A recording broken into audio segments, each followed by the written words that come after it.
kinyama kabisa, na mpaka sasa hatujaambiwa yuko wapi. Hakuna anayejua kutoka kwenye chama chetu wala uongozi wetu kwamba mwenyekiti wetu yuko wapi, tofauti na taarifa ambazo tunapata. Na baada ya Mheshimiwa Tundu Lissu kukamatwa, mmeona yanayoendelea. Polisi wanafanya harassment, wanapiga mabomu maeneo ya ofisi yetu hapa. Yeye wenyewe tunafanya hapa, mnaona macho, watu wanatoa machozi kwa sababu ya polisi kupiga mabomu kwenye ofisi hii. Lakini vile vile pale uwanjani, uwanja wa Matarawe ambapo tunakwenda kufanyia mkutano, polisi wanapiga mabomu pia.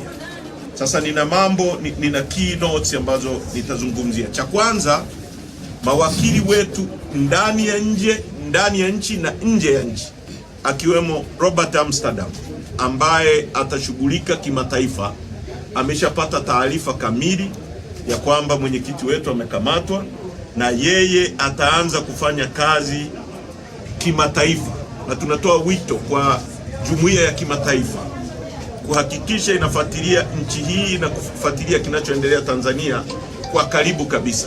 Kwa hiyo kwa upande wa kimataifa, wakili Robert Amsterdam na wengine ambao wako nje ya mipaka ya nchi yetu watafuatilia na kwenda kwenye maofisi mbalimbali ya kimataifa kwa ajili ya tukio hili.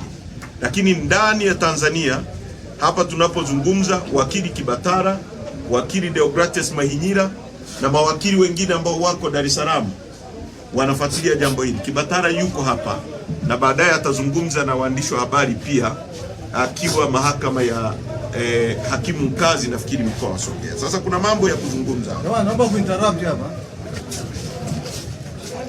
Inasemekana sasa hivi press conference inaenda kuna sasa hivi. Tutakawa mwendo kwa kamanda kwanza.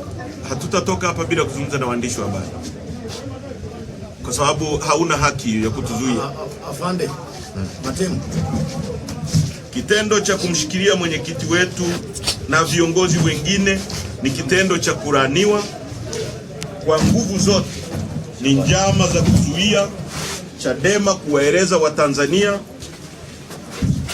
jinsi ambavyo Samia na serikali yake ya CCM wanatengeneza mfumo wa kuiba uchaguzi na kusababisha utapanyaji mkubwa wa rasilimali za umma ambazo zinatumika kwenye uchaguzi ambao sio uchaguzi. Mwenyekiti na viongozi wa Chadema tumejikita kwenye kuelimisha umma, wananchi, umuhimu wao kuchukua hatua kuzuia kinachoendelea kutokea, kusiginwa kwa haki za binadamu na kupokwa mamlaka yao ya kufanya uchaguzi katika nchi hii na kuchagua viongozi wanaowahitaji.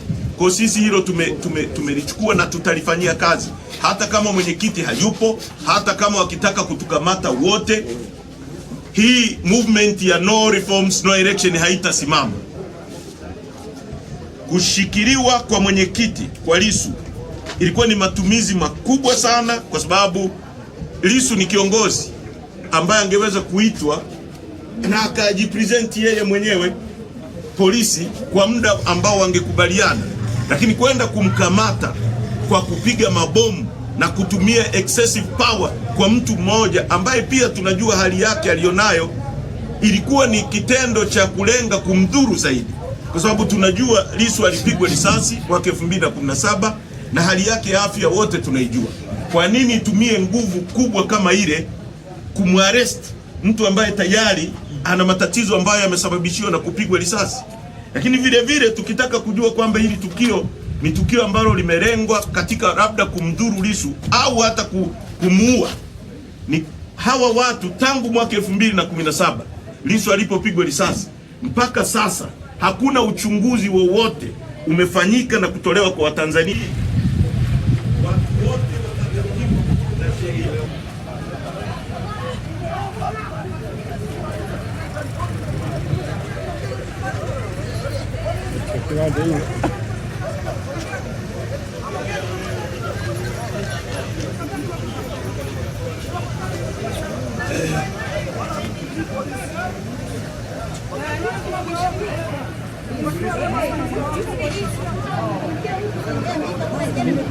Jana